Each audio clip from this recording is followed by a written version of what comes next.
What's good, everybody? How we doing tonight? Good to see everybody. Well, see the names anyway. I wish we could create something where we didn't have to chat. I could hear your voices because I am terrible. I hate wearing these things and pain in the ass to see. I hope all is well. I hope everybody had a good day. We made it home safe. Everybody's family's okay. Very rude. Never chew gum, right? Sorry about that. I apologize. Um, if I was still a little kid, I would have got cracked in the back of the head for that one. But yeah, tonight we're gonna talking to couple of people, and I spent I've done a lot of things in my life. That's why I've always said, the wise guy stuff and the mob stuff, yes, involved, no doubt. Don't run from it, but that was a part of my life. I spent a lot of time doing a lot of things. Um, I'm going to get to all you guys in a second before we start anything. Um, so I'll be quick with this one. It won't be like the introduction to my life on the street stuff. So while I throughout life I had various things I was doing. I always told you I had hustle in me. So even if I had legitimate jobs, I was always looking to hustle. But in this case, with the security stuff, it kind of I started doing it out of necessity. I had four children, um, young, um, you know, and I had a good paying job, but it wasn't cutting it. So where my full time job um, was on 42nd Street. If any, a bunch of people know Manhattan here. Whoever doesn't, the reason why I say it is you can look it up. That's why I try to. For whoever doesn't know, it gives you an idea. That's why I put that picture up. That is Cipriani Wall Street, 55 Wall. So when the show starts, we're going to go inside, and I'll show you the inside of Wall Street, 55 Wall Street. Then there'll be times I'll show you the other Cipriani, 42nd Wall Street. So my regular job from 6:30 in the morning, I started my shift, to 2:30 in the afternoon. It was 1:30, but I worked out a deal. I was able to get an hour a day overtime. So Dave, if you're Davey T, I had left the laborers and jumped over to the engineers in the hotel division. So, but it was still part of the engineers. So we were local 94 in New York City. So I worked at a very big franchise hotel directly across the street from Cipriani's main, I would say their signature building, which was, it wind up, I mean, they have so many now, but between 42nd Street Cipriani, which everybody knows it as, and 55 Wall, and then they have a Cipriani in Grand Central Station, which is more or less just a coffee place. You sit down, have a couple, you could have small meals, but nothing like this stuff. These two properties are for the elite. What I mean by the elite is this: you don't have to be a Hollywood star or a big politician, sports stars, music industry stars. Yes, a lot of the events I worked were for them in private, or everything's always private. But are people that are beyond millionaires that can afford to have, and these are real numbers, $3 million bar mitzvahs, $5 million communions, crazy stuff. $5 million weddings. So you get the picture. You get had that big money to have your own event there. The other stuff that I worked, whether it be fundraisers, concerts, dinners for whoever, strictly elites. And I'm not just talking about, Hollywood and industry stars, elites, princes, kings, queens, politicians, you name it, they would come. The Harvey Weinsteins of the world. I got a lot to talk about. I'm going to bite my tongue tonight for him, but I got plenty that I will share. I will get shit off my chest, as you know I do. But it's not all. We're going to find out how. I didn't know which one to start with. I gave you a little bit about Rod Stewart to, tell you I had a little emotion about him. But he truly was what I said. And, people could have a bad night, right? So you give them a pass. So tonight in the thumbnail, I told you my night with Snoop Dogg. Opening up for Snoop Dogg, if anybody didn't read it, was a group back then. We're going back to 2007. So I know the intro went kind of quick. We can go back to it. First of all, I need to tell you this. So I would work from the hotel. I was an engineer in the hotel. I had a small crew. Long story short, somebody in that hotel who knew everybody at CIPRIANI, he just, for whatever reason, he just thought that I would be something they might be looking for the front door. Or, we had talked, I had some private security experience, whatever. So I could have used the extra money. So it really came down to, honestly, I didn't really know much about what kind of parties they did. I knew the name, but I really didn't think about who and what. What are you going to pay me? That's really what it came down to. Was it worth it for me to? But inside, I needed to do it anyway. I needed to hustle. So I wind up getting at Cipriani. Now, how it worked is because of I started off, that would be considered high-end type security because you're doing what they called back then A-list stuff. I laugh at it. Please, it's not how I feel. I'm straight. They're human beings, as we'll learn on different occasions. But it opened the door because it's like a crazy small world, this security thing. So when somebody thinks you might be good at what you do or you're reliable, then before you know it, another place wants to use you if you're willing to work, and you could use the extra money. So what I would do is I would get my schedule from Cipriani every Tuesday. Tuesday, I would know what they had in mind for me. All right, Craig, we need you. First, they would say to me, how many nights you want? In the beginning, I would take whatever I'll take, especially to show them, I'll take everything you have. That meant working 5 nights, 6 nights, whatever. I would do it. Long story short, quickly, it became, within a month or two, every Tuesday, all right, we got you Wednesday night at 42nd Street, Thursday night at 42nd Street, Saturday night at 55 Wall. That's how it would start. Then before you know it, other places that were very high end,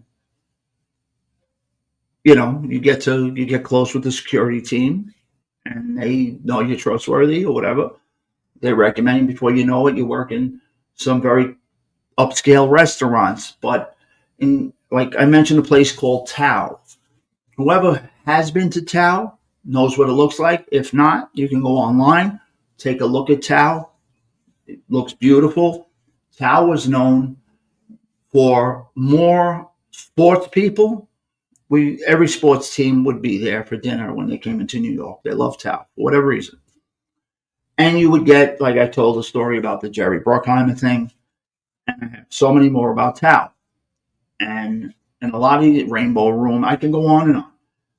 And I'll reveal them as we go. But I just wanted to, that's how security, that's how I got into this. And then it would turn into, doing some private events for some of these people. You didn't know who was watching. And before you know it, you might have, I'll just use hypothetically, maybe a Robert Downey is having somebody from his personal security team say when he's in New York, he would like to have you work with him wherever he might be. So you could also get side work besides, of course, it wasn't always about, and it took time to figure out how you can make money because you had to make extra money because, let's say back then, 2007, I'm going to guess, I don't remember exactly, maybe I would get 175, say, for a shift. Now, a shift could be 3 hours. It could be 10 hours. Whatever the party goes, whatever it is. So you learn. So without further ado, I hope I set that table for you guys. I try to take you in and get you a feel for what I was doing and how I was doing it. And then, of course, if I made money, I'll tell you how I did that too. I'm going to give you a different background because I'm going to take myself off, take a good peek.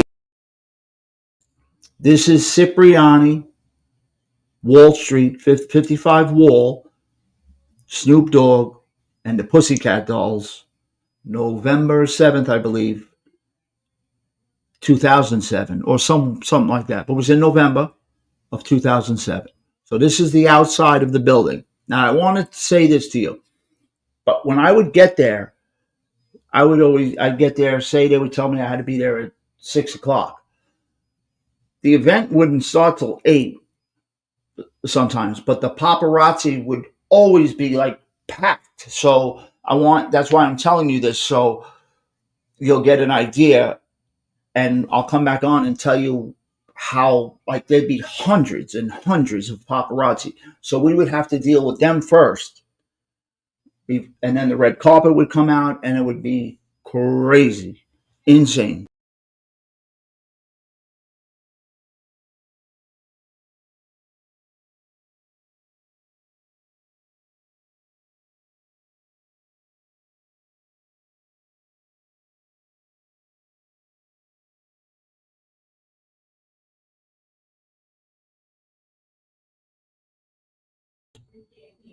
We are now inside Cipriani, Wall Street.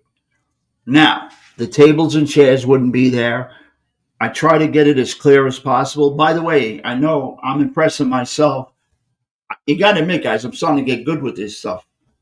I couldn't, you got to understand, I could not make, I have a hard enough time. You see when I try to chat with you guys, it's hard to see the freaking numbers. So I'm impressed that I was able to show you the outside and the inside of the building. Something very basic for most.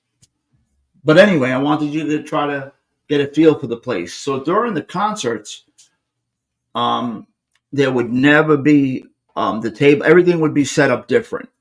Over here would be the entrance. Well, I can't. I wish I had a freaking like in football. So over here would be kind of. It looks like this would be the entrance. Stage would be here. Then we had an upstairs. That's where all the dressing rooms were, with the acts or whoever. Now, they didn't just do concert series for the rich. Now, mind you, I want you to know, whoever performed here for, they called it the concert series, that was just a piece of what they did. I told you they did everything, bar mitzvahs, weddings. But they also did like fundraisers for Hollywood, fundraisers for the billionaires. So I'm telling you, when I tell you the list of people that I've looked at, said hello to, maybe conversated with, It's crazy. It's, I learned very quickly, and it's a good thing. Somebody was a little bit disappointed me, you could say, somewhat. So being disappointed, and it was an athlete, um, somebody that I really looked up to as a kid, and maybe he was having a bad day. So, but I won't say he was a bad person. No, I can't know that, but he wasn't friendly, and that kind of bothered me a little bit. Anyway, that's how I feel. But then he's a very famous NFL quarterback. But I'm going to leave that story because that's one for another day in another place. So let's get into what the thumbnail said. Snoop Dogg. And if anybody could tell me, please, does anybody remember a group called the Pussycat Dolls? If somebody could, just one person in the chat, tell me. I do remember the lead singer. Her name was Nicole Scherzinger. You could probably look her. Oh, yes, I do. William says, yes, I do. All right. Cinnamon, yes, I do. Okay. It's only good for me to know. So, you know, it lets me know if, and we'll talk about it almost like we do with the boxing. I like to, if I can surprise you guys, I will, but it's probably better, because maybe you just won't be interested in hearing about a certain person. So I won't do it. But if you want, I'll just do them all. Davey, I know I read your comments, and you're gonna probably truly, you will understand. And I have a bunch of stagehand friends that come across these videos, and they'll see them later on and whatnot, and they live it. But this is from a little bit different angle. This is from the security angle, whether it be, and I'll explain how this particular night worked for me. So I find out that Tuesday that I don't remember if I was told, I don't remember the exact day, if that fell on a Thursday or a Wednesday, because if I remember correctly, the concert series was like a weekday. It wasn't like a Friday I mean, these people, like middle of the week type stuff. Every day is a weekend. It doesn't matter to them. So they tell me, we need you down at 50 Wall, for the concert series. I don't know anything. I got to be there at 6 o'clock. I get down to 6 o'clock. I get down there. Um,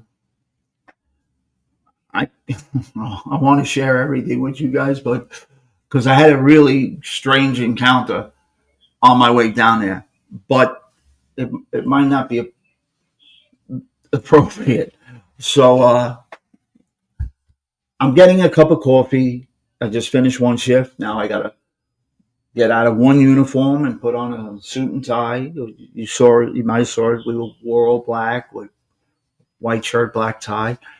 And when you would report in, you would get your detail, meaning you're on the stage, you're working the door, you're on both, you work in the dressing room, and so forth and so on. So that's how it worked. You're working the back door by the kitchen, which would be a horrible place because you're not around anybody.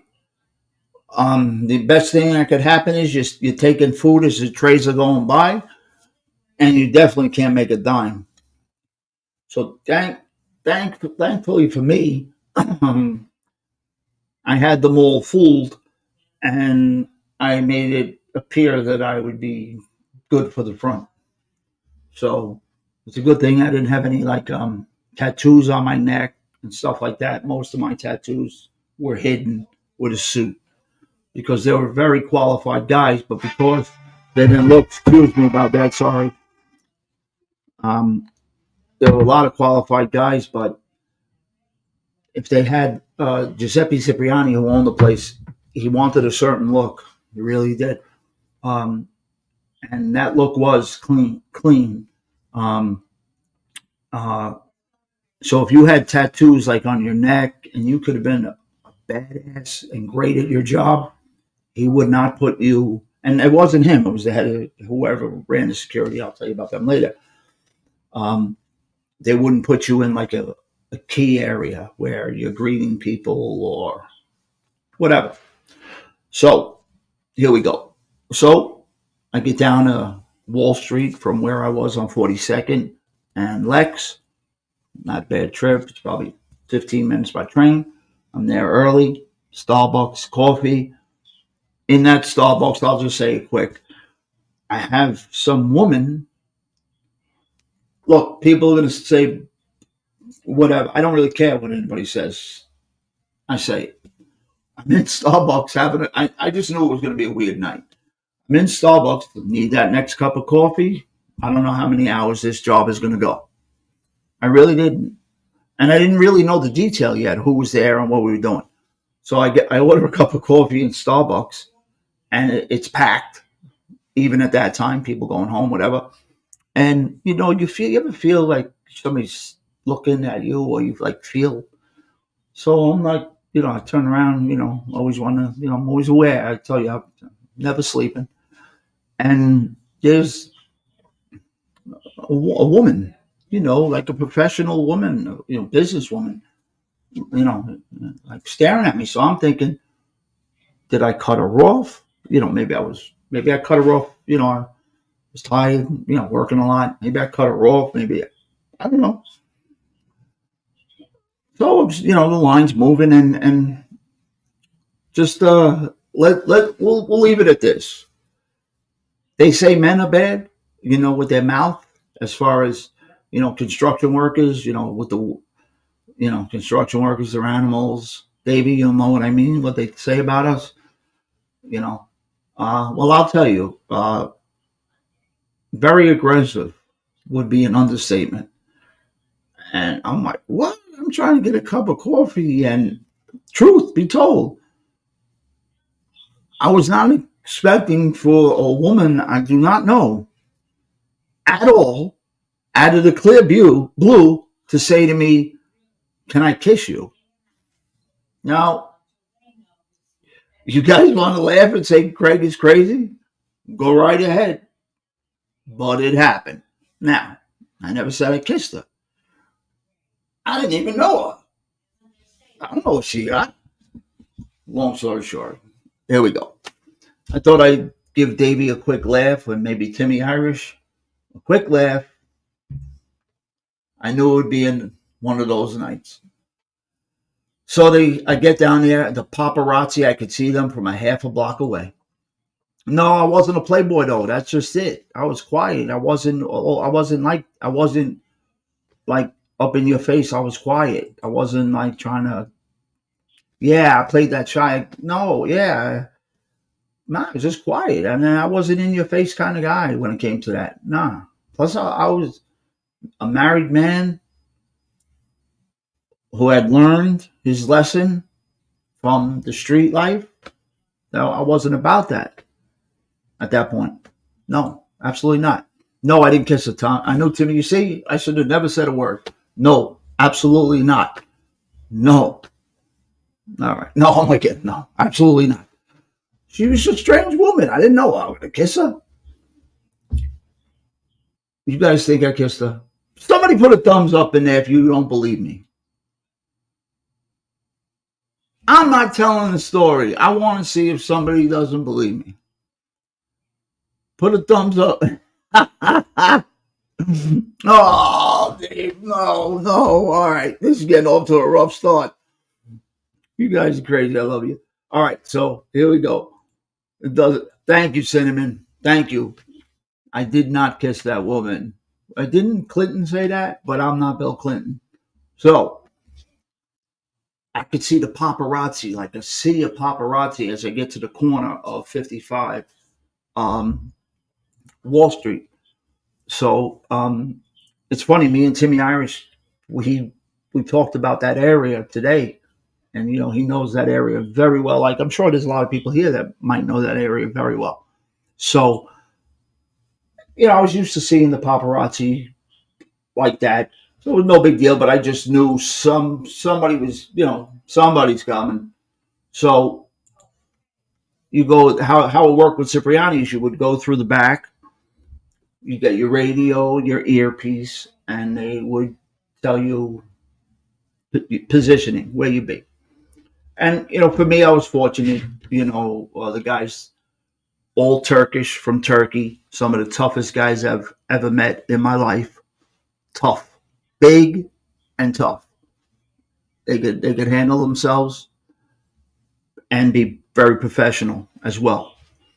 Um, they liked how I worked, liked how I handled myself, um, and I always usually got a good position, meaning front door, uh, from limousine into the dressing room. Then showtime would come. I would leave the front, depending on the type of show. I'd be on the stage. When I say on the stage, right in front of the stage, below where whoever's performing. So I'm right under that stage. I'm right there. Just in case, with a few other people. Now, mind you, this is 1,000, only open to 1,000 people, not cheap. And there was always people that were money people, in the Hollywood industry people. So the regulars that would come to these events as guests, they weren't even, like just they weren't even the millionaires. Would be like these would be considered the normal people for these events, the Mickey Rourke's of the world. Uh, oh, I could go on and on. Damon Dash, if anybody's heard of Damon Dash when he was big with Rockefeller. Uh, Diddy would come in the early days. Uh, and just there's a billionaire, Perlman. Harvey Weinstein was a regular when he was in New York. He would be at every Cipriani event. And so, I mean, I could carry on with just the guess. Forget about who might the show before, if it was a performance or whether it was a fundraiser. It was the guests and the Trumps of the world. I mean, big, big, big people, powerful people. And now here we go. So I got the front door, they tell me. But before you get to the front door, you're usually dealing with the paparazzi for an hour or so. We got to make sure they're not out of control. So it was November. I now as as we go, you get a little bit back. It was cold. Obviously, you're downtown Manhattan. Anybody knows you got South Street Seaport right there, so it's freezing down that part of Manhattan in the winter. But us security tough guys, we don't get cold. Shit, we got cold. So it's getting now. It's getting dark. It's dark. It was dark at this point, but red carpet's out. Paparazzi's going nuts. That it's crazy. The paparazzi knows who's going to be there. Like I said, the groupie things. The paparazzi knows who's going to be there before we knew. Probably even the place knew. There's probably always somebody on the inside letting them know.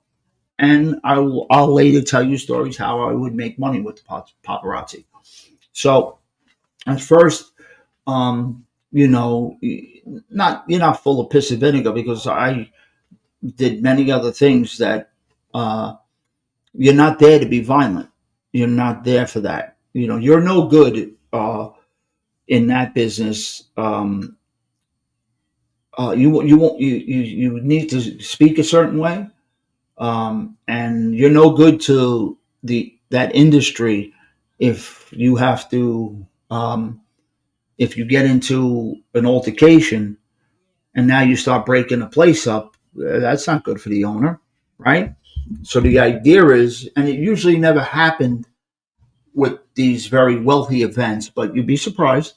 Sometimes, not crazy. It usually happened in like the country western bars, and there was one place called the Village Idiot in Manhattan, very popular bar on 14th and 9th. I would do every now and then because it paid cash, and I made money at the door too, so I would be a good payday for the night. So I would do that once a week for the cash part of it. That was named perfect. The Village Idiot, yes. Everybody that went there was an idiot. Yeah, and I didn't know anybody, but yeah, they named it right. So here we go. So I'm dealing with, when I say it's usually two guys with me, and you're telling the paparazzi they got to get back, they got to stay within the stanchions that are set up or whatever, the ropes, whatever we have. We always had a huge area for the paparazzi. So now I'm being told, they'll always talking to you in your earpiece. I need this, I need that, whatever. Okay, Pussycat Dolls are 25 minutes out,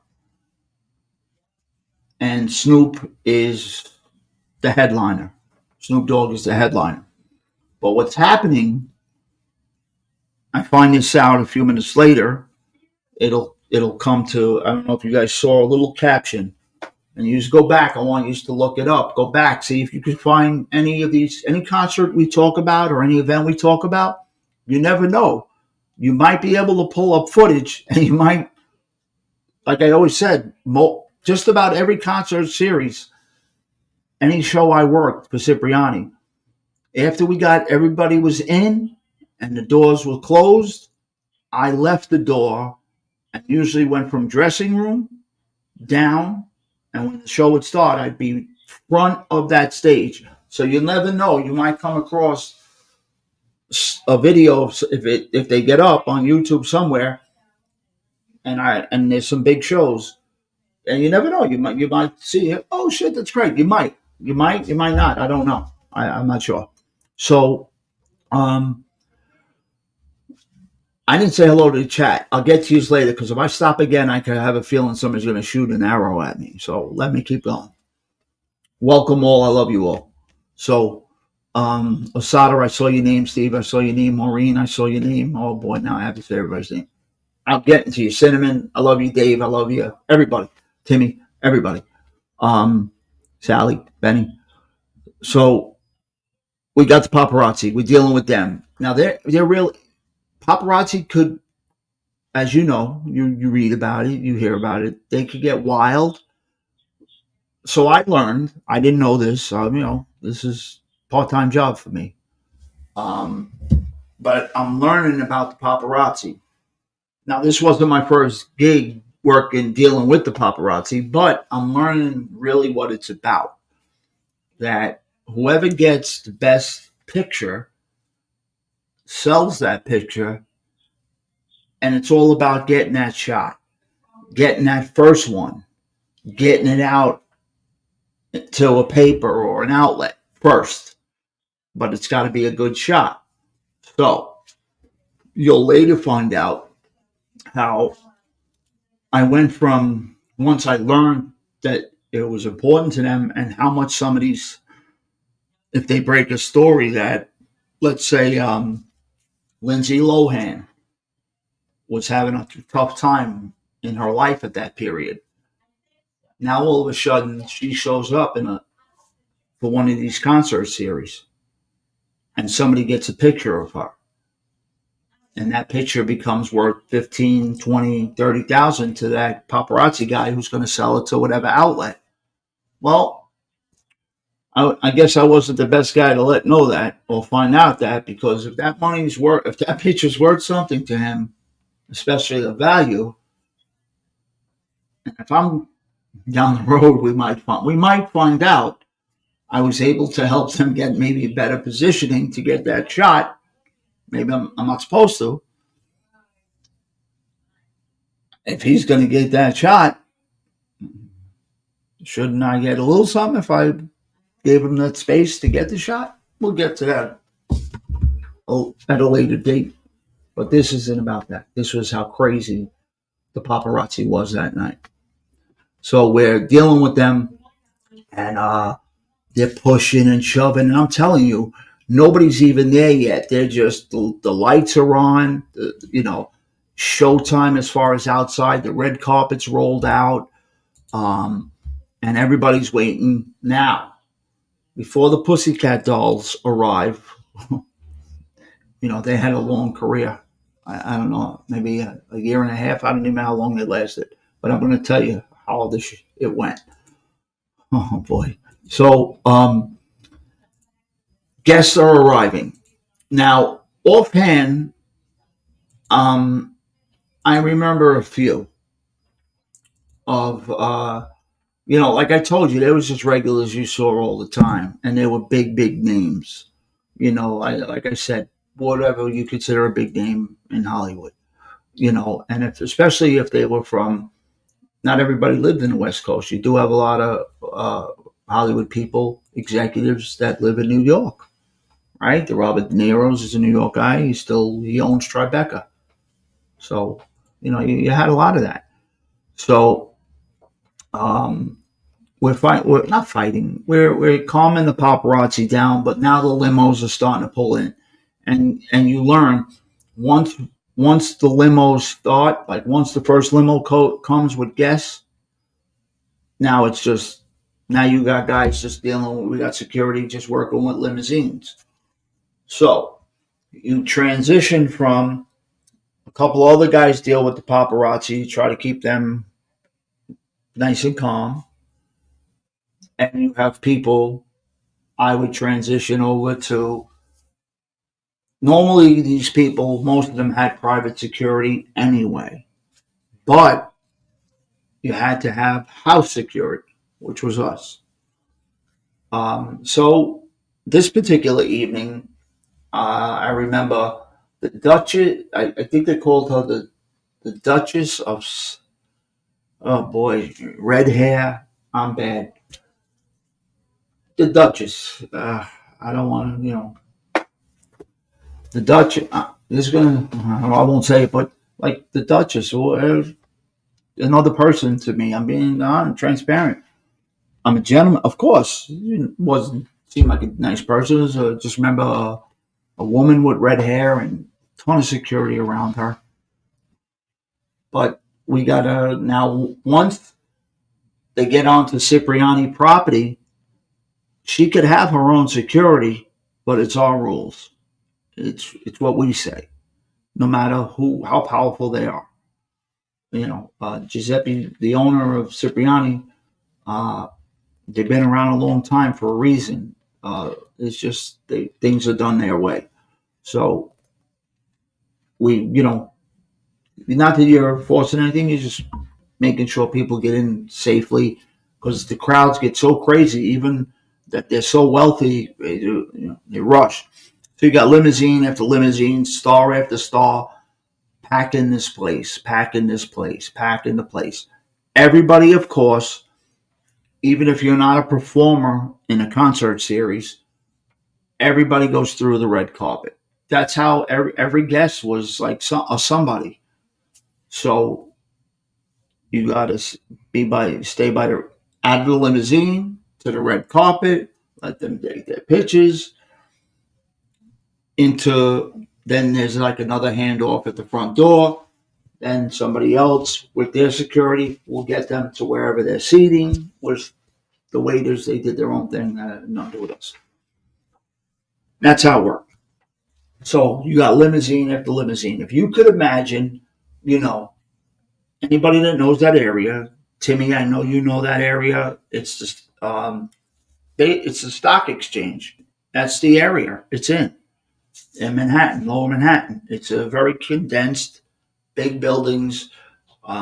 So when I tell you there would be limousines, 20, 30, backed up for a block and a half until people got unloaded. Then they would move out, another car come in. It'd be yeah, like, so you had to control that. You had to, that's part of your job too. You got to control it, make sure there's no chaos going on out there. And it's part of it. I enjoyed it. I really did. That part of it, I didn't mind. I enjoyed it. It wasn't like work. I kind of was having fun with it. Um, Gianni, what's up, brother? So they're rolling in. All the stars, I'm telling you, the Hollywood elites are there. The Harvey Weinsteins of the world are there. And now it makes sense. This isn't a cheap joke, but, you know, I know people are going to say, Craig, be careful. Video going to be taken down for what? Because I'm going to say something. Well, if I just said Harvey Weinstein, I know I saw him that night. I saw him just about every concert series. He was there. He was there a lot. Well, kind of makes sense. Pussy Girls are the first act. Pussycat Dolls, whatever the frick they call Pussycat Dolls. Kind of like right up Harvey's alley. Oh, is that a cheap shot? I don't think so. Anyway, uh, so they're all filing in. Now we're hearing Pussycat Dolls are coming. And to me, who are the Pussycat Dolls? I honestly, whatever, honestly, because you get so used, like, okay, cool. All right. So they roll up. And the paparazzi is going, out of control. They're going crazy because now I will say this. There were, I think, 4 or 5, if I'm correct, um, attractive women, younger than me. I think I probably was 40 years old, 39 in that picture when I was with them. So if I remember right, so if I'm 39 there, they probably were late 20s. I don't even know. You'd have to, you guys would know maybe better than me. So attractive women for sure. Um, they have 2 managers, and he's doing the whole stand back. Nobody was really rushing, but I get it. He's doing his job. He's doing his thing. But everybody just wanted to get at the lead singer, Nicole Scherzinger. Scherzinger. I think I'm saying it right. Um, so everybody wants to get at the lead singer, Nicole Scherzinger, but they're all taking their pictures on the red carpet, as would always be done. Well, we start to hear Snoop, who is the main act. He is already came in the building. He got there earlier, but we start to hear security. That is, we might have a problem. Now, I want you to tell you why this could be a problem and why they were letting us know. Snoop was unhappy that he was supposed to have an Xbox and a PlayStation in his dressing room when he arrived at 2 p.m. He's going to come on probably about 9:30, something like that. 10, maybe 10 o'clock, whatever time he was going to come on. Um, they never brought him his Xbox or PlayStation. He also had some other demands. Now we're going back to a time where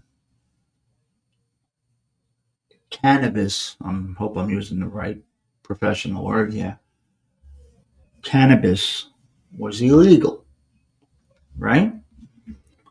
2007, cannabis was not legal in the state of New York. Well, Snoop had demands. Besides the Xbox and PlayStation, he wanted, yeah, Gianni definitely, Benny Boy. So Snoop wanted, not that he was asking them to get him the weed, the pot, the bud, whatever word is used. Um, he was telling them, I'm smoking. And I don't, and they didn't want no smoking in the dressing room. They didn't want that smell on that floor, even though it was above the main room. They didn't want it. So there was some. He was still smoking. So there was things going on behind things besides the Xbox and PlayStation. The smoking issue. They were smoked out. They were flying high, and supposedly they're telling us because whenever a guy like Snoop or later on you'll hear about 50 Cent and some other guys. Whenever you get like um guys that the younger, even though I told you that I'd be wealthy to be here, but you would have other hip hop influencers or rappers there, and they're bringing their right hand man, their security with them. Stuff could pop off if all of a sudden you don't come up on stage. So, you know, they're not telling us this is going to happen, but there could be a situation. We could have a problem with the main act, Snoop, and just, they'll keep us posted, not knowing that what's going really on behind the scenes is they're really, really going at it. His management and Cipriani management. So, Showtime. Let's get to Showtime. So, um, I didn't work the Pussycat Dolls dressing room. No, I was already positioned front of the stage with two other gentlemen that I worked with. Good guys, man. Knew their stuff. Were professionals. I mean, very well trained. Good guys. Good stuff. Learned a lot from them uh, in that area of work. Um, so lights out, places buzzing, and everybody's waiting for the Pussycat Girls to come on and do their thing. I have no idea. Outside of, I think I heard my daughter mention them. I really didn't know much about them. Um, I saw them outside taking pictures. Yeah, attractive. Now we're going to hear them. So they come on, and lights go out, and I see like a big DJ type booth thing to the right of me. I'm on the front of the stage, so it was to the right of me, off like a little bit. I'm thinking, DJ? Well, they're playing their record. They're singing. I'm right. I'm under the stage, so they are singing. I can't say they weren't. They were singing. She had a great voice, but the record is playing behind them. Now, I would later find out. Now I know probably you're thinking that that's what they all do. That wasn't what I witnessed. Now, maybe in other cases that happens. Hi, GDM. It's good to see you. Always. So we they come on, and now they do a couple of songs. I have no clue. I've never heard of these songs. Now I'm pretty good with like I like all types of music, as you hear in my intros. Some of it you guys might not. I like a lot. I can go from rock to doo-wop to freestyle, what we call in New York, to certain types of hip hop. I like a lot. I like a wide genre of music. To the old rock, kick ass rock. The only thing I wasn't crazy about was like heavy, heavy, heavy metal. And there might even be a little place for that where I might like it. And I later learned to like country music, which I hated at first. We'll talk about that tonight. But how that journey began. So they go a couple songs in, and I got to tell you, not only did I not know any one of the songs they were singing, which that's not my job to know, you know, we're there for the crowd, you know, nobody's getting crazy or nothing, and nobody is, but they're into it, but like something like it just wasn't happening, like, you know, just Look, I'll tell you what it reminded me of, and I've told my wife this that night I came home. I said I felt like if anybody knows who the New York Knicks city dancers are, it's the New York Knicks basketball team. I don't watch the Knicks every night, but I am a Knicks fan. Well, the Knicks have the New York City Dancers. It reminded me of I was watching a halftime show and New York Knicks City Dancers were out on the court doing their thing. I'm not trying to be a white ass or make anybody laugh, but that's because that's what it, not only did it sounded like, that's what it looked like they were doing up there. Just like these crazy, silly dance, whatever. That was their dance routine. It was to hype guys up, and I guess whatever. Then finally, they get into this song that was that I did know and was popular at that time. Uh, I'm not going to sing it, uh, but I know if I even start to, I will be made fun of that I knew it, and I don't care. So I will tell you the name of that song, and you should probably already tell him, thinking I know the song. Well, they start singing that song. You want me to sing it? No. Uh, don't you wish your wait? Don't you wish your girlfriend was like me or something like that? But it had like a nice tempo to it. I gotta tell you, it had a nice tempo.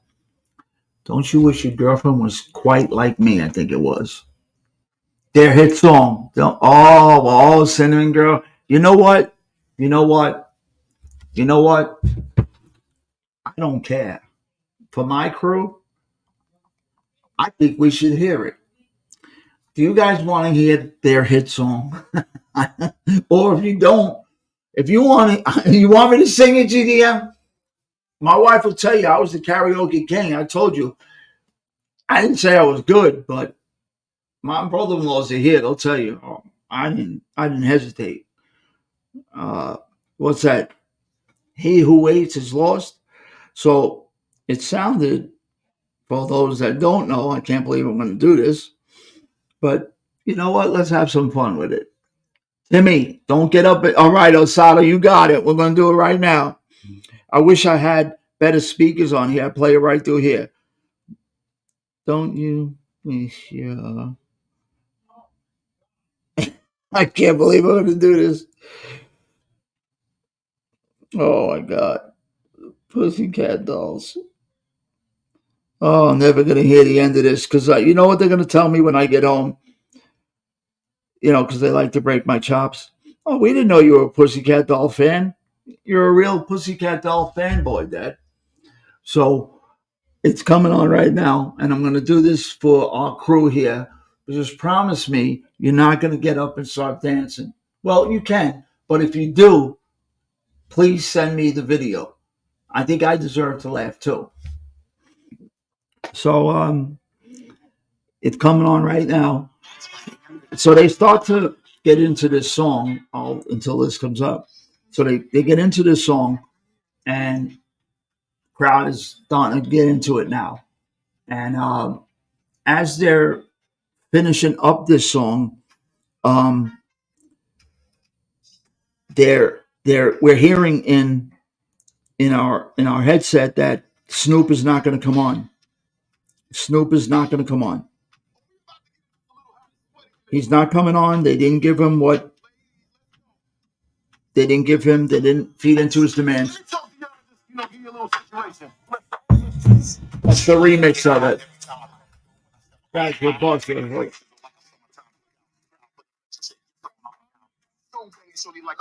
All right, you know what? I'm not going to do that. But anyway, don't you wish your girlfriend was hot like me? I thought it was quite like me, hot like me. So they're pretty much through it. Sang well, did a great job. They're dancing up a storm. That's why I said they were like the Nick City dancers. They were dancers. They were all like professional dancers, except Nicole could sing. The rest of them didn't. Look, they sang better than me. I guess maybe the average person, I'm not sure about that either. But Nicole had a great voice. Um, but we're hearing Snoop is going to be walking out. Like, he's going to leave. Now, you got all these people have paid to see Snoop. He now is embroiled in an argument going on upstairs with management. We're not privy to exactly what's happening, but we just know it's he might walk. At minimum, they're already running out of songs to sing. So that's going on. You could see they go into another song, and another song. And I'm telling you, you could see the panic in the Pussycat Dolls manager, engineer, the guy with the music, and the girls. Like, they're looking over at him, he's looking at them, the watch, like, their gig is up, and he's giving them, like, stay on, keep going. But they must have knew, and I don't know how he didn't know. I don't know, you guys could pull it up. In 2007, they probably didn't have a lot of songs, because what wound up happening was this. And I would imagine it's probably every maybe musician's nightmare or whatever. If you're having a concert and you're running out of music and you're supposed to be off the stage, it's a problem. So they were getting nervous. You could see it. There, keep looking. And now it's time. They're supposed to be off, and they're supposed, not me, and they're supposed to be introducing Snoop and his whole crew. And when I mean the whole crew, he's got a whole crew with him. And when I tell you, oh my God, cast the characters, and he's got a dude with him. They call him, I thought it was the Green Goblin, but he carries like a goblet. He's a pimp. He was a pimp his whole life, and he still dresses like a pimp. So maybe somebody will tell me what they call him, but I thought I could have swore they said, "Yo, that's the Green something," and he walks around with this like 24 karat chalice and this gold cane, and it's all part of the act. And he's like the hype man, but he's not really a hype man. It's just crazy. It's funny as hell for me, but he's refusing to come on stage. They're out of songs to sing, and the manager is not letting them off the stage. Like, all right, you're up. Your gig is up. He's telling them stay on. So how I knew they ran out of music is because they sang that song. There it still is. Don't you wish your girlfriend was hot like me? The second time they sang it, let's just put it this way, it was the extended version. And me and the security guys are looking at each other and we're like, holy shit, I can't believe they're going to sing the same song. Like, I've never been to a concert where they worked or paid for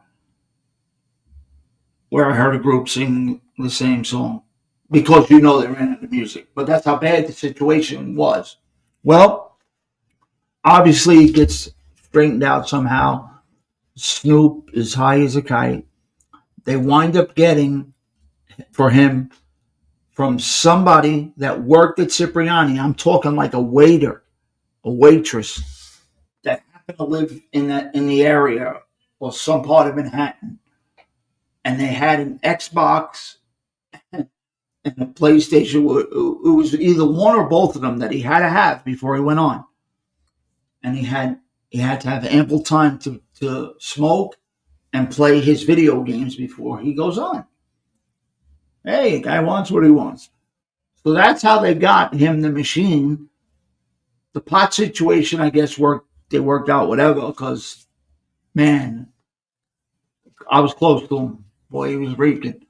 So they go through that song, I'm going to say twice, And I'm telling you, they really dragged it out. But if we could get footage, we might hear it 3 times. I don't remember for sure, so I don't want to say it was three, but they ran out of music. And I felt bad for them in a way because they didn't have nothing else.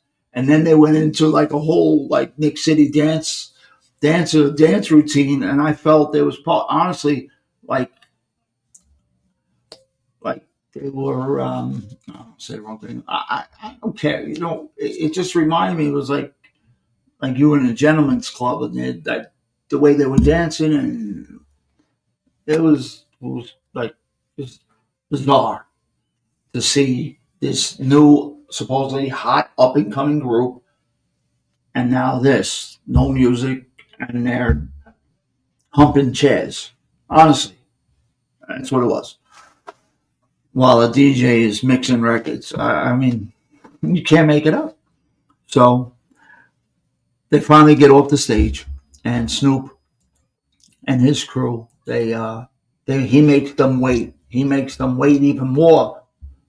Pussycat Dolls are gone.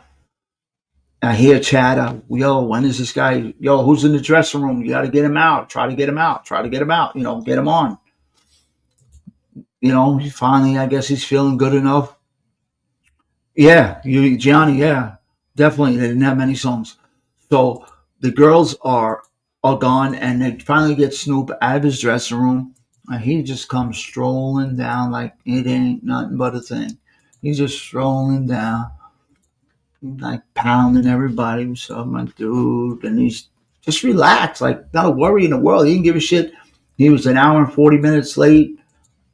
He had to smoke his trees and get his Xbox before he was going to do anything, and he got it. Now he's ready to perform.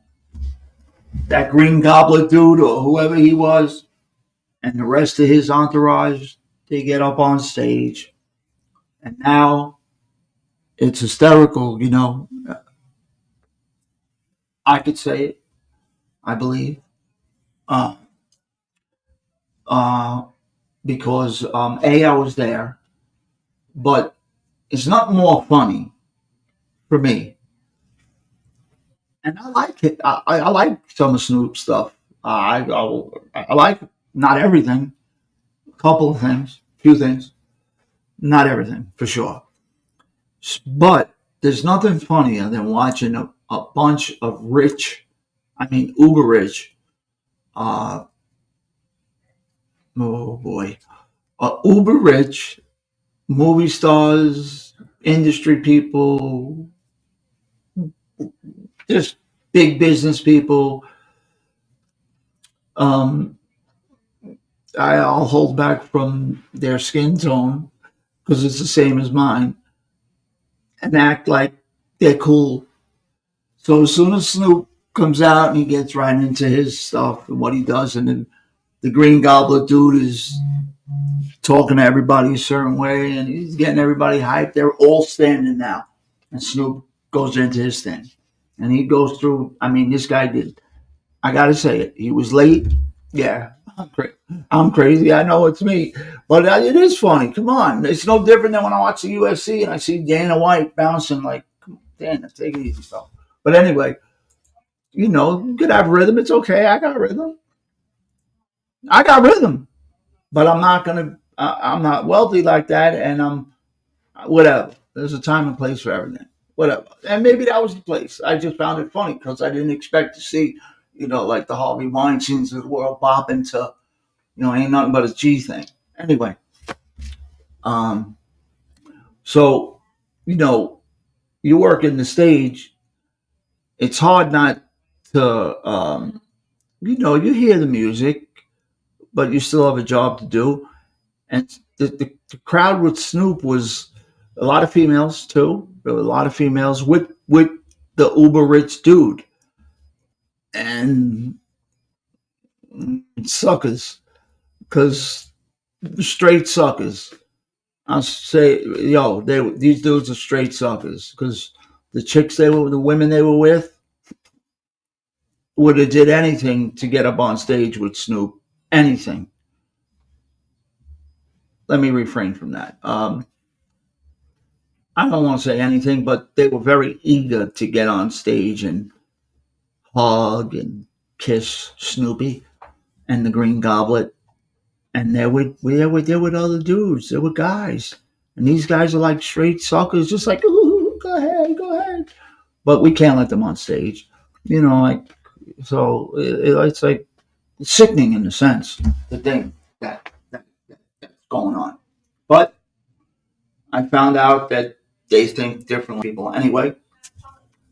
So he puts on phenomenal show. Phenomenal.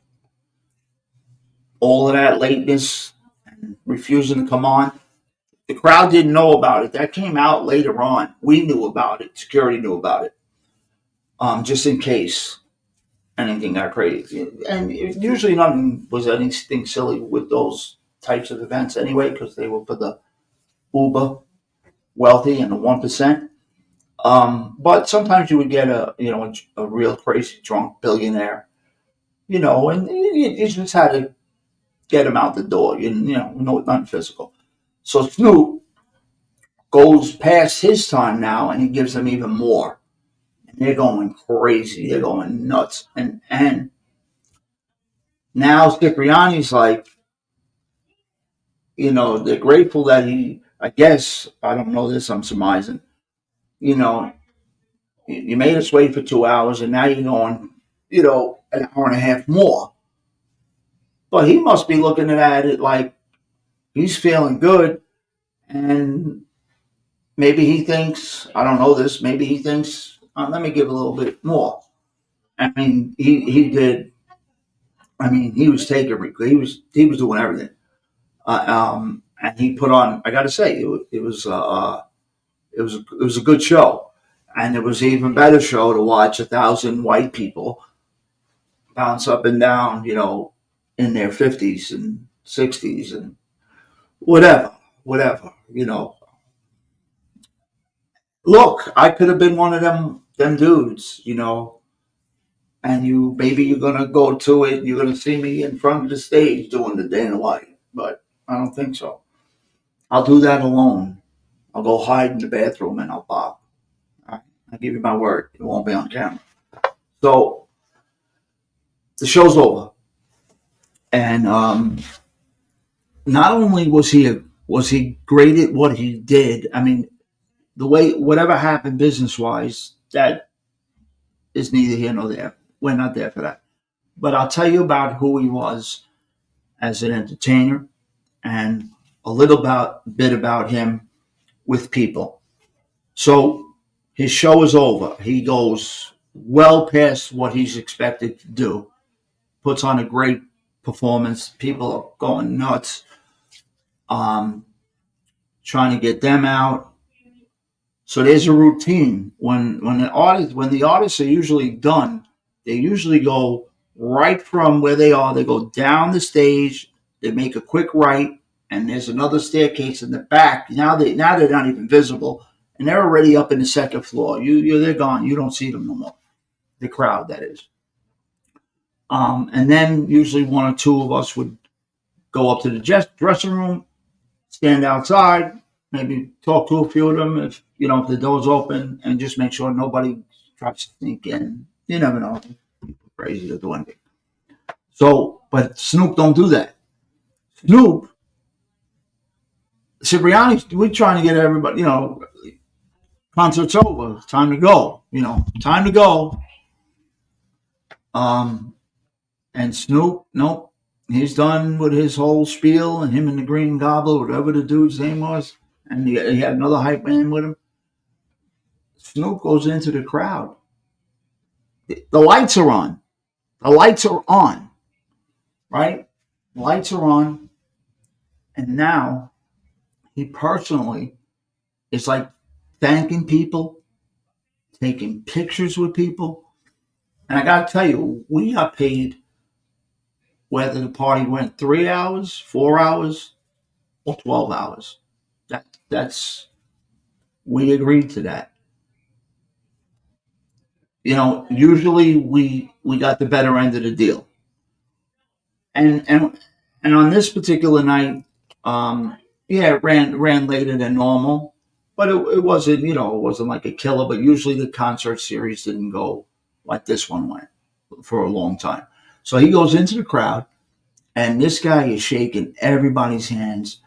He's showing love to everybody. He's taking pictures, signing autographs. I'm going to get to people, if you guys want to continue with this type of thing, I'll get to people that wouldn't sign. They wouldn't, I don't know if they would pick somebody up, or they would probably step over somebody if they saw them collapse in front of them. That's how some of them made me feel, honestly. And it's not an exaggeration. But he was beyond friendly. He was just, and now here. Oh, here's what I left out. Remember, I said earlier you had a bunch of young ladies with guys. Now they're wealthy, although this is invitation only. Yes, they pay, but you got to be invited. Like I don't think you were able to just or you had to have big money. It was like for privileged people. Like the concerts, Snoop performed in front of big people, a lot of people, not 500 or 1,000. So he's the girls are going crazy. Now we're trying to get people out, and the lights are on, and he's rapping to them. There's dudes with them. I told you, Gianni, Timmy, Davey T, Osada, straight suckers. They're just letting their girls like rap to this dude, and they think like it's all good. Like Snoop won't think about. Nah, yeah, Playboy, yeah, players with him. They think nothing. Come on, girls, let's hang out. You want to, it happens, and before you know it, you're a guy going home alone, or I don't know about female artists if they're grabbing guys out of the audience. I can't say I saw that. I didn't, outside of a crazy woman in a coffee shop. But I will say it became now we're having this problem. It wasn't a problem, but we're trying to let Snoop know it's nice here, but and I'm with him. I'm trying to Snoop, they gotta go. You gotta get to your dressing room. You know what I mean? I'm trying to make it sound like I'm help. I'm with him. Go to your dressing room. Go to your dressing room. It's good. They appreciate everything you did. He's like, nah, I'm good, man. I'm good. These are my people. And he's right in a way. The anti of what I told you about Rod Stewart. He was the total opposite. No, these are my people. Without them, there ain't, we got no shows. He's right. But according to Cipriani, it's time to go. So this went on for a while. And it was getting a little like the women. I mean, we're not talking about young girls here, but, the women were just nuts for him for whatever reason. Because listen, I'm a married man. I'm married to a woman. And what I'm saying is this. Um, I don't know. Like, maybe Snoop is attractive to, beauty is the eye of the beholder, right? So maybe he's very attractive to certain women. What I'm telling you is that in particular evening, he was not. He was high as a kite. Um, dreads, yeah, dreads way down. I mean, I just thought he would looked a little clean. I'm not saying he was dirty. Yeah, everybody got their money's worth, no doubt, Gianni, no doubt. But yeah, money is attractive. Absolutely, got nothing to do with it. Yeah, absolutely. And I didn't want to. I guess I shouldn't say that. Who the frick am I? But I'm just like I wasn't thinking that way. It's Snoop Dogg, and they're just trying to. Maybe they're not looking to. Yeah, they wanted to kiss him, but that doesn't. They were big fans. So Snoop, we finally get all their sucker boyfriends. They were gone, left their girls in there. I was more disgusted with them. Like honestly, like I couldn't believe. Like that'll be the day. You got. I don't even want to say the word, man. You nah, no, no, no. But thank God I wouldn't have to. I don't have to worry about that. But so Snoop, we're getting it cleared out. Now Snoop starts talking to me personally, and I got to tell you, cool dude, no doubt. But in my head, I'm like, I know I got another 2 hours before I get home, and it's I'm not going to get home till 2, 3 in the morning, and I'm only going to get about an hour and a half to 2 hours of sleep, and same routine the next day because that's what I had to do. It's what it called for. You know, you have 4 young kids, 3 of which you have obligations and child support and stuff like that. So you know you got to do what you have to do, and the right way. So it was work. But now Snoop is talking to me, and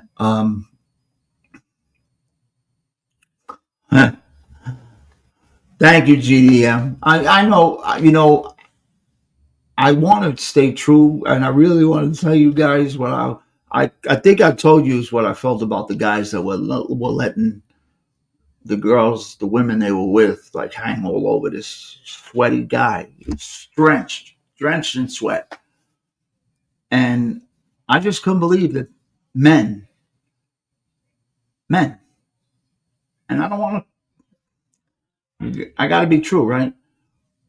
Like I'm not. I don't.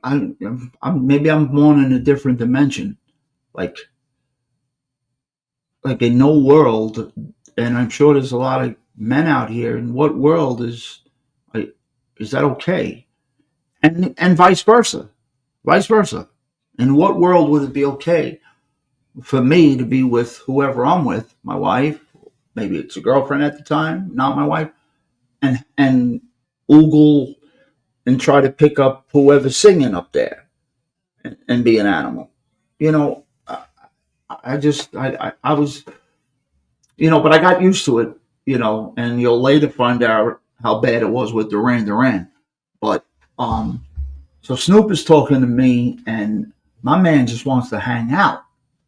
He just wants to hang out. So, you know, as I don't stop talking here, as much as I wanted to go home, now me and Snoop are talking football. How that happened, I have no idea.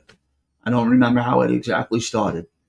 He said something about, man, you got big shoulders or something like that. Like you ever play football? Not knowing Snoop was heavily involved with youth football. I would later find that out. And he happens to like a football team that I like, which is the Pittsburgh Steelers. And he's a huge football fan. Now I want to go home, but now we're talking football, so I'm a hypocrite because all of that wanting to go home stuff, now we're talking football, and I was all right with it. So we talked for a while, and I got to tell you, it just amazed me how some of the, as we'll find out if we continue doing this, it's up to you guys. Honestly, totally up to you guys if you want to hear about all the different sports people in Hollywood, whoever that I've dealt with on any level. I was just surprised that he was kind of, I don't in 2007 he still was Snoop Dogg, like as far as like everybody was nuts. They were going nuts. Now maybe I didn't have all this stuff. I didn't, but like people going crazy. I was just surprised how real a dude he was from the point of the show's over. It's usually get your money and go, get paid and get out. And he's just hanging out, chilling out with me, another security dude guy, and we're shooting the breeze like we know each other forever. He was just a regular guy, and you don't get. I would later find out. Um, he was far and few between when it came to staying an hour and a half after. his concert is over, rapping to all the girls.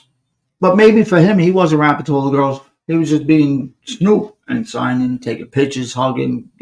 That's his thing. He, for everyone, I mean, like anybody, he took pictures with everybody until they were satisfied, and then now he's hanging out with us. You didn't see that. That's something like it was not the norm with the industry people crowd, and a lot of the guests we would have, they came in with bad attitudes because they were very wealthy, and there's a lot of names that you guys know. So I want to make sure that I don't, be that guy that says everybody's no good, because if that's not true, I won't say it. And it doesn't mean they're no good, because I don't know their personal lives. But if somebody was not being gentlemanly, or was being rude to staff because of it, whether it be a guest that was well known, or an artist, or a movie star, whatever we want to call them, sports star, dealt with them all. I have no problem with sharing with you their rudeness. Doesn't mean I don't know what they did the next day. Maybe they were turned into nice people. I told you, a person that as a kid, he was right. I loved him as a quarterback. He played one of the greatest quarterbacks of all time, in my opinion. He wasn't rude. Um, he wasn't overly friendly, and that's okay, because when you think about it, it was like one of my first gigs dealing with that. But I knew, I wasn't, say hello or be starstruck. But I'm like, yo, that's. I know you want to hear me say it, because I can't badmouth him, because he wasn't rude. He just wasn't friendly, and I get it. Everywhere you go, you got to stop, say hello, take pictures, whatever it is that they have to do. Maybe it gets tiring, but you know what? Maybe you shouldn't have went into the entertainment business. Maybe. I don't know. Maybe I'm wrong. I don't think I am. Don't go in the entertainment business. If you don't want to take a picture with somebody, you don't want to sign an autograph, that's your right. Don't do it. Don't go on tour. Don't make a movie. Don't go on TV. Right? Just like in the other stuff we talk about, going in, jail's coming, maybe worse. Well, in the industry, music, sports, movies, TV, whatever part of it, whatever it is, pictures, people want to take a picture with you. They want your autograph. Honestly, I don't want another man's autograph. I did as a child. That was the normal thing. Have somebody sign a baseball card. I thank God I grew out of that as a man. Uh, and it's probably because I worked around. I got used to working also on my day job. I worked in a hotel where we housed every baseball team that would come in to play the Mets or the Yankees, stayed in the hotel I worked in. So I got used to it. So it was like just people, no different than, but sometimes you can get disappointed, you know. Even if you're not trying to say hello, you can just see from afar their actions, how they speak, how they're dealing with people. You get a list of demands. They don't want this, they don't want that. And, I almost let out a good one about somebody, but I'll hold it because I've kept you way too long, an hour and a half, right? You don't want to hear another one, right? If you want to hear a quick one, I'll give it to you. If not, it's up to you guys. If I kept you long enough, I appreciate everybody coming in. If you know what, give me a thumbs up or a thumbs down. Look, we shoot straight, right? I always say I don't want to bullshit and talk straight. I don't want you guys to bullshit and talk straight with me. If you want to keep doing this, celebrity series thing we call it, or whatever we called it in the thumbnail. We keep doing it. Let's hear it. Cinnamon, you got it. Everybody wants to hear it. You got it. I'm working at a place. I didn't do the background. I apologize for that because I didn't know I was going to go into this. And this isn't. This is just a cool dude. A cool dude. Didn't know it at the time. I'm working in a place called Tao, New York. Tao. Whoever doesn't know Tao, look it up. So you get an idea. I think it's cool. You get an idea of what Tao is. Tao is in New York, and I almost went with them back in 2008, I believe it was 2009. They were opening a huge hotel, not hotel, a huge restaurant, nightclub in the Venetian Hotel in Vegas. And I was going to become part of the security team out in Vegas.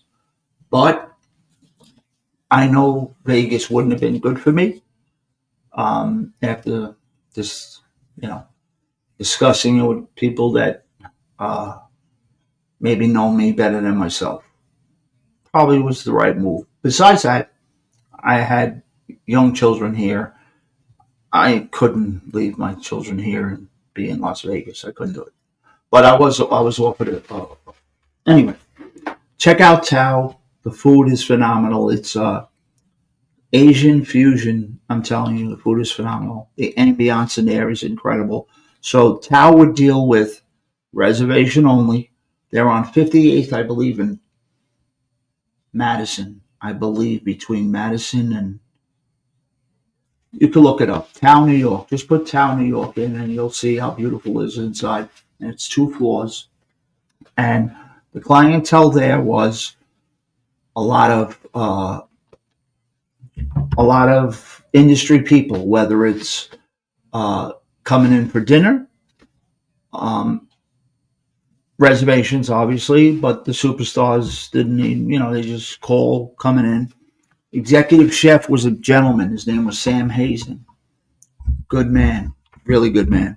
I'll tell you what he did for my children one night. But I have to save that story for another night. But this is also with Tao. But check out Tao. If you're ever in New York, their food is phenomenal. Phenomenal.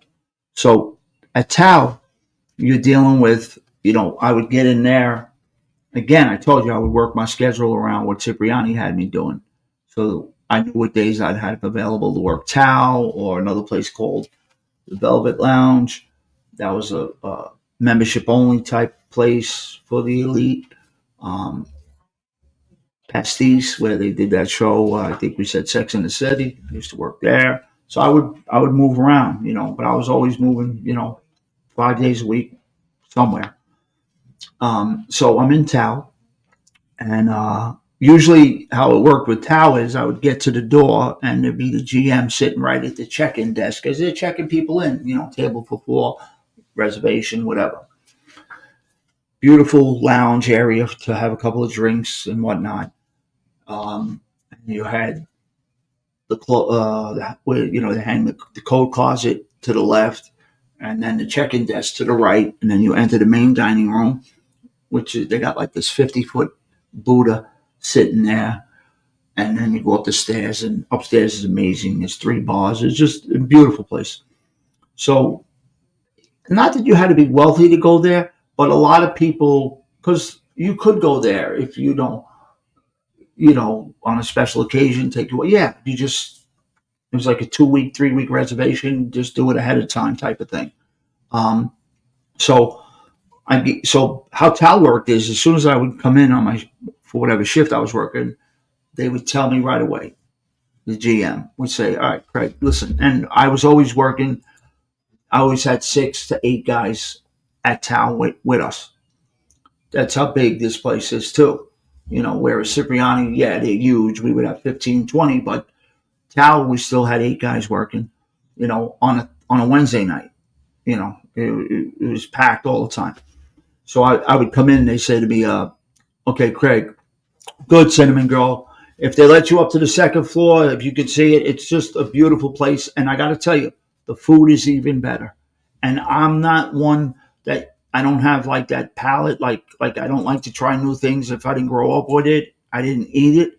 But I learned to do that. Brian, what's happening, my brother? But I learned to, what do they call that? My kids used to laugh.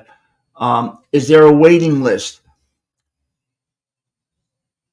Let me tell you how it worked, Francis. Again, I didn't, about the money thing. Usually, if you didn't call 2 weeks in advance, you were not going to get in there.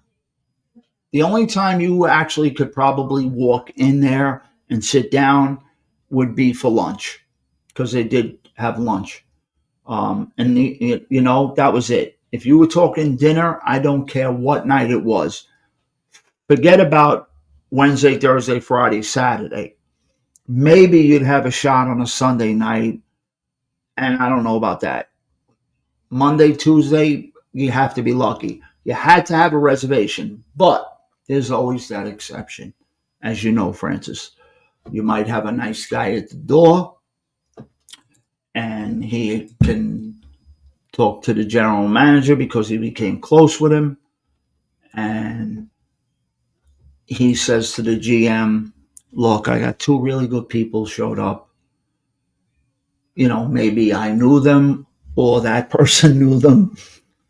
And can you help them? Oh, Craig. Well, they,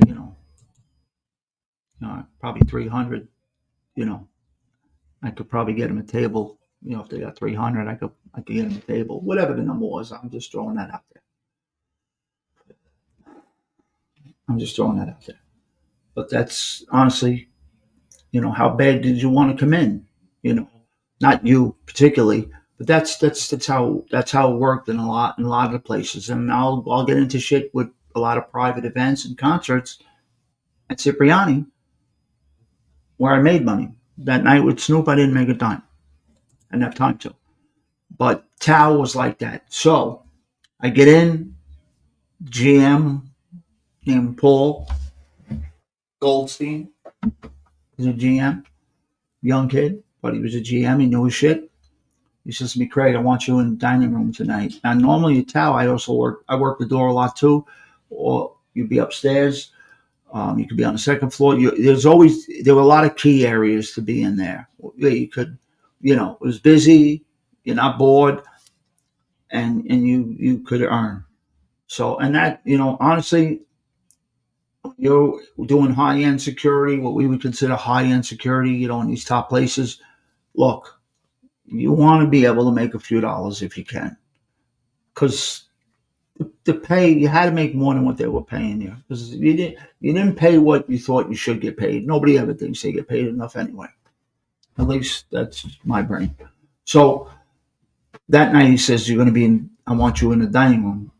I said, all right, no problem. Now the dining room meant just, you're going to stand right where the staircase is. Cinnamon Girl, you looked it up. You'll see a staircase to the right. I don't know which view they gave you. And then you'll see the Buddha. That's the main dining room. Well, you would stand right by, like, there's a wall, little small wall, that you would stand like if you're by the staircase watching people go up the staircase, but you're really watching the dining room. And right behind me, sitting behind me, is Busta Rhymes and a whole entourage of dudes. I mean, blinging and loud, but not loud, obnoxious. Just having fun, and nobody's telling us to calm them down, or nobody gave me any. Buster said he don't want this or that, so we didn't have any like rules. Like I told you with Jerry Bruckheimer. So, but it is your instinct when somebody is eating, that if somebody sitting next to them sees, oh, that's Busta Rhymes or whoever it is, there's many I'll go throughout this.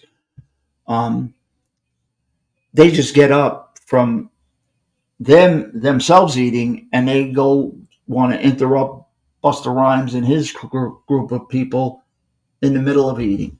So if you're good at what you do, you're supposed to stop that. So you don't stop it physically. You tell them nicely, and you don't embarrass them. You kind of like just slide over and before they get to them, because you know it's gonna. You're used to it. You know it. They're going right towards them. You just kind of cut them off, and you whisper to them, "Listen, see the camera out. Listen, let him eat. Let him eat. And then I'm sure he'll take whatever pictures he wants with you." And 99.9%, never an issue. I don't think it was ever an issue outside of one. And actually, it wasn't with me; it was with somebody else. But a lot of people got involved. And this Busta Rhymes, he must have not. He must have saw me quietly. It was very quiet. Tell them, just finish. I was telling them too, relax. Eat your dinner. He's not going nowhere. And when he's finished, I'm sure that we can get your picture. And so I go back to my post. Yeah, you guys, you got to get there. I'm telling you, I wouldn't tell you about the place if the food wasn't phenomenal. Gianni, if they're closed, I would be shocked. But then again, since COVID, I don't know fully what went out, because I've been out of the game for a while, and I'm not in Manhattan like I used to be, day in, day out, for 3 years now. So I would imagine they are. I think it would have made headlines if Tao went out. But they're open. Yeah. If you guys are ever in New York, I wish I had the inns like I used to have. I don't. I would have got you set up there. But there are other restaurants. You can get in touch with me, and we can get you to some good places, I'm sure. But Busta Rhymes, I go back to my spot. He's eating, and like a gentleman, he kind of gets up, and I don't think he's gonna. He's just walking towards like the front door, like if he's gonna go by the coat room. So he's got to pass me, like he's gonna go towards the front door. But as he's walking by me, he says to me, doesn't even look at me. He goes, "Yo, that's real cool. Good looking out." I said, "Yeah, you got it, bro." And he keeps walking. So I'm thinking, I'm glad I did that. The guy was eating dinner. He didn't want nobody taking pictures of him. And I really wasn't thinking, does he, do I have to make sure now nobody takes pictures of him? Because he didn't. Usually they'll give you a list of do's and don'ts. That's how it works. It's crazy. Long story short, 7 hours and 4 minutes. I'll tell you this. If you knew you were going to be in New York for a day or two, it's definitely worth it. And I could probably give you a few other places to make it worth it. Cinnamon. Let me know. We'll figure out a way to make that drive worth it for you. Because I got to go see our friend Nick in about the same trip. Just headed in a different direction. So you're going to be going one way, I'll be going the other way. Maybe we'll pass each other on the highway. So Buster's coming back now, a couple minutes later. Who knows where he went? As he's walking by me now, he stops. And I'm just like posted up, like I said, by the staircase, which is the dining room. And he just says to me, he goes, "Listen, all is good, bro." Just like that. "It's all good, bro." He goes, "Whoever wants to take a picture, come over, say hello, don't worry about nothing. Let them come. Let them come. Don't worry about nothing." And he was coming from the place of, you guys can relax. You don't have to worry about shit. meaning security, we're good, and I don't mind. I don't mind. I don't mind showing love to people that show love to me. That's exactly that was what he was. That was the talk. Now, they show me love. I want to give it back. That's how they do it in New York. That's the lingo. So he told me, I don't mind showing love to my people. They want to show love to me and take pictures, autographs. Let them come.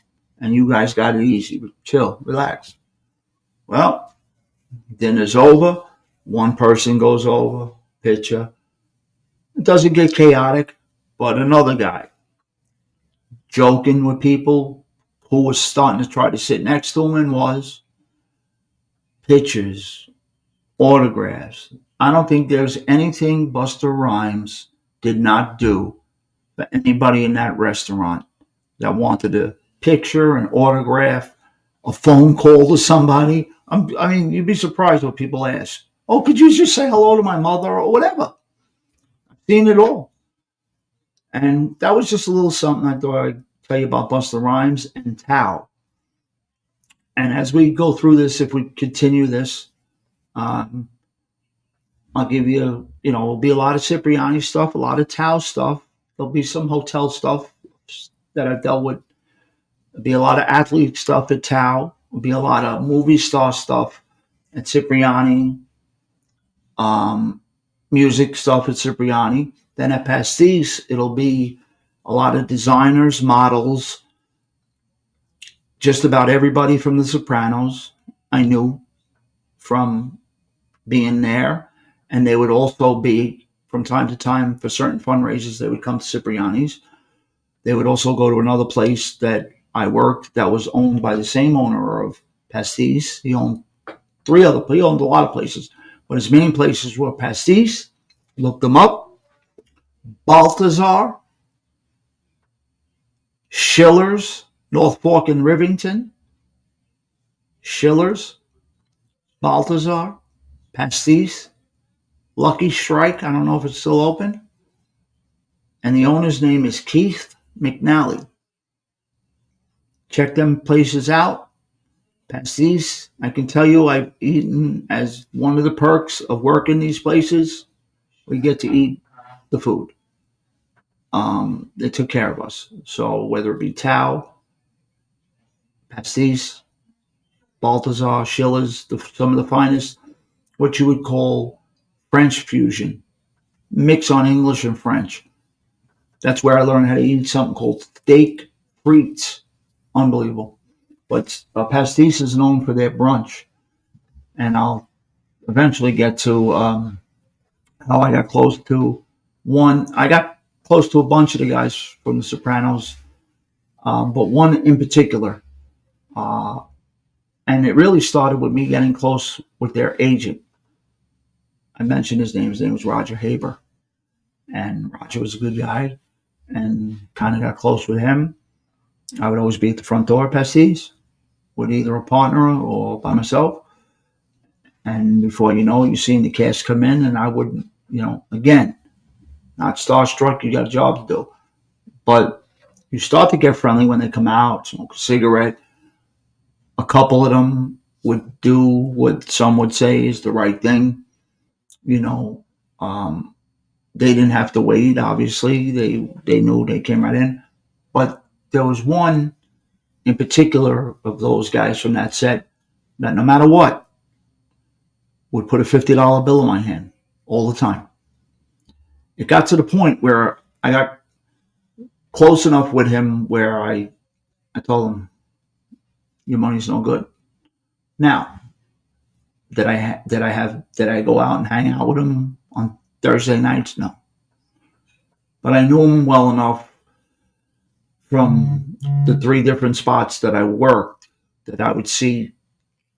They were like regulars. I would see them at least twice a week. And then sometimes, at certain fundraisers at Cipriani. But in all those places I named, if you could remember them, look them up. They're phenomenal. Different types of food. Cipriani, again, is a different type of place. That's more for weddings and big functions and concerts and that these other places are restaurants that you can go to. The average person, yeah, it might be a little high, but nothing that crazy. It's just about if you're willing to wait that time to get that reservation. Um, my son, as I'm saying about pastis now, my son Vincent just went with his girl Saturday night, and I just said to him before I got here, I said, Vin, how was pastis? Now he knew as a little boy I used to work the door there, so I said to him, and I used to bring home food. Part of that is, you get a lot, you bring home a lot of food. Not only do you eat, you bring home food. We don't believe in wasting anything at things. We don't, no, you ain't throwing nothing out. I'll take that home. I ain't that proud. At one time, I would have had that. That shit went out the window when that life went out the window. But, yeah, so I would come home with steak sandwiches, the French fries, steak frites, steak and fries. That's what it means. It educated me on this. It's the first time I ever got used to eating French fries with mayonnaise. That's what the French do. That's what they do in England. That's how the French eat it.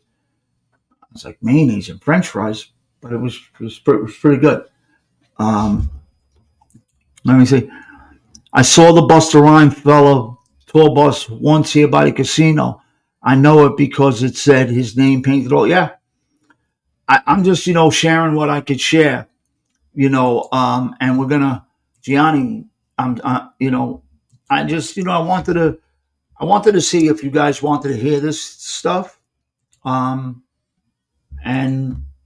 the numbers will speak for themselves. If whether it be, maybe we won't do it live, maybe we'll do it as an upload, and but if you guys like chatting about this and hearing about this, man, you know I got a good 5 years of, probably more, honestly. I didn't count, but I worked. And then you'll hear how it turned into some private stuff. You start to see certain people hot. Maybe it's an owner of a basketball team, and he's coming into town. He's on business, and maybe you don't know this, but he's noticed over a few month period that he's watching how you behave, and before you know it, maybe not, maybe you're asked to, would you like to drive for me when I'm in New York? You know, so it opens doors. It opened doors for other things if I chose to do them. Personal security, whatever you want to call it. I don't, bodyguard work, executive protection, whatever word they used. I'll just say your driver, chauffeur, whatever word that fits it. It's fine for me. It's not about the title. It's about keep the praise and give me the raise. But anyway, yeah, it opened doors for a lot of things, and I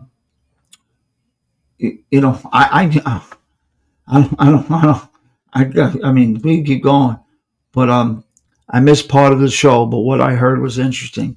Okay, GDM. Hopefully you'll catch it, and you know how I always say, I love you guys. Thank you for coming in. I wanted to see how we would do tonight with this type of a show. I really don't. I don't want to badmouth people at all. I don't think we did tonight. Um, and that's not the idea. But if I saw something crooked or felt people were being treated crooked, meaning wrong and rudely, and I saw that a lot from certain big time Hollywood people, and I'm not talking about actors,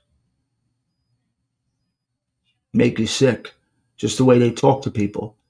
So, especially like if you lived a certain life where you did, respect is important, um, and now you hear some guy that, quite honestly, he couldn't get out of his own way. You know what I mean? You know, if he ever had to expend any energy, if he could give you 10 seconds, it would be luck. He'd be lucky. And you see him talking down to people, and I mean, and screaming at people in front of, you know, lots of people. It made you feel not. It bothered me. So me being me, you'll hear I did things. Maybe I wasn't afraid to. Not afraid, but I had no problem speaking my mind at any point in my life. And sometimes it cost me jobs, and that's okay. Sometimes it gave somebody a different opinion of me because, thank you, Nick. We got Nick. I'm going to call you later, bud. I'm sorry. I was supposed to get back to you today. I got to talk to you, pal. Everything's good, buddy. Um, Nick is great people. As I've said before, like everybody else here is. We got a great community, but sometimes, for me, it has nothing to do. I truly believe this. It has nothing to do with me because I was in the street for a certain amount of time and I was raised around a lot of street guys, and um, I wasn't in the street as a kid, and even as a young adult, I was a young father. I was married at 21. I had my daughter. I was 22. So, I have a 34-year-old daughter. My daughter's 34. So what I'm saying is, there was a lot of things I did in life, you know, before I got mixed up in the street, but my attitude, not my attitude, my personality was what it was. It had already been developed. Now, was I a joker and loved to break chops and have fun? Probably too much. Probably too much. But um, there's certain things that, some things in life, I just believe this for everybody. Some things in life should be non negotiable. Some things in your life should be non negotiable. For everybody, it might be something different, but there should be something in your life that is non negotiable. There's a few things in my life that are non negotiable. And I'm not here to preach, but I'm just saying that, there should be something that you got to stand up for, whether it's that disrespect, whether it's your faith, whether it's somebody talking bad to your mother, whatever it is. You're not going to let nobody rob you. It's non negotiable. Well, maybe I had a longer list than the average person. I don't know. Maybe my list was shorter than the average person. But something should be non negotiable. So respect and pride, which is, pride could get you in trouble too.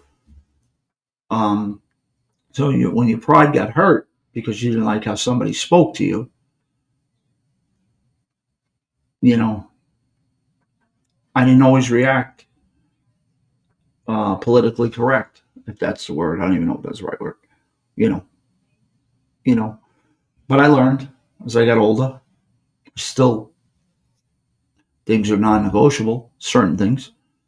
You think before you react now, especially as you get older.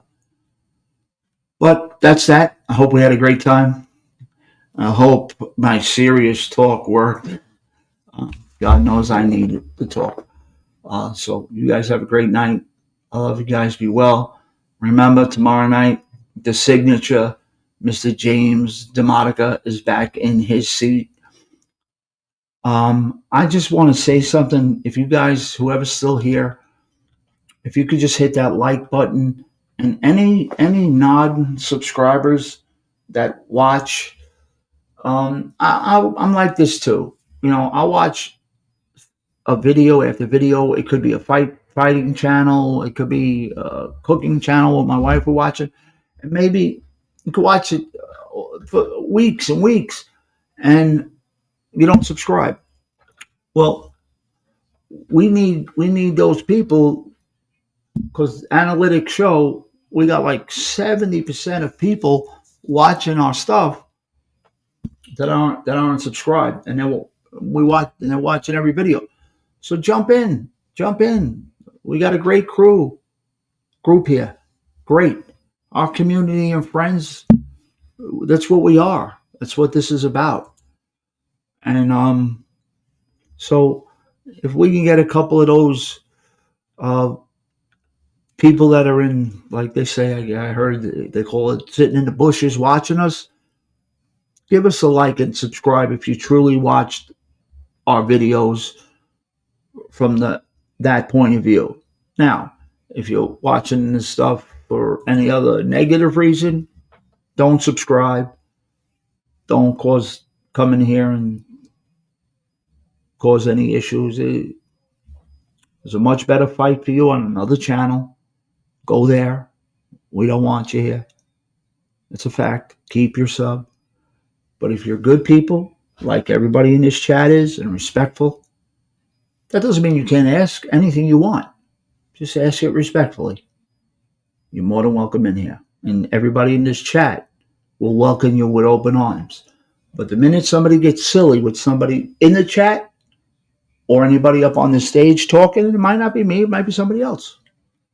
You're going to go. So not only does whoever's talking up here need to be treated with respect and not going to put up with trolling shit, you're not going to troll anybody in that chat, because they are what make this channel go. I'm not here if it's not for our community. So for those that are watching that like what you see, because the numbers say that you watch a lot of the videos, give us a sub. I know I'm the same way. I don't press that sub button sometimes. But if you're somebody that watches the videos and you truly like the stuff we're putting out, it'll help us out. Give us, guys, how long have I been doing this? I don't ask. I forget all the time to say, hit the like and subscribe. All the time. Am I right? Cinnamon Girl, do I ever do it? You guys know Gianni, Timmy, GDM, Francis, you guys know Ned, Maureen, Brian, you've been around a while.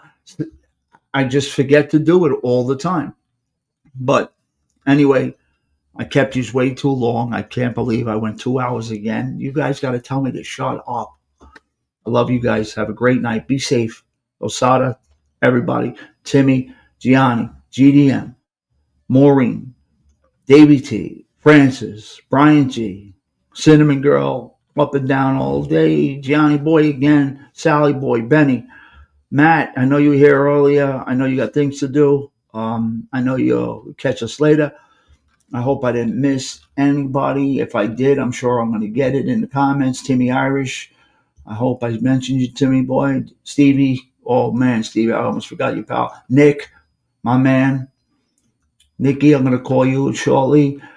I hope I got to give Tommy Real Deal a call, make sure all is well. Maureen Frick, thank you, my dear. Osada again. Just want to make sure, Steve Marinello, I got to make sure I got everybody. I mean, it's not like we had William. Sorry, William. Thank you for coming in. Mikey Mormel, thank you so much.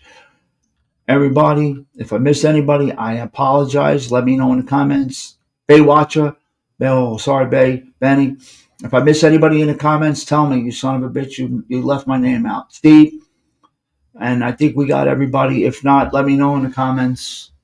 Greg, you messed up, and I'll make it right, I promise. All right, guys, be well. Have a great night. As we do with everyone, let's end it with a little bit of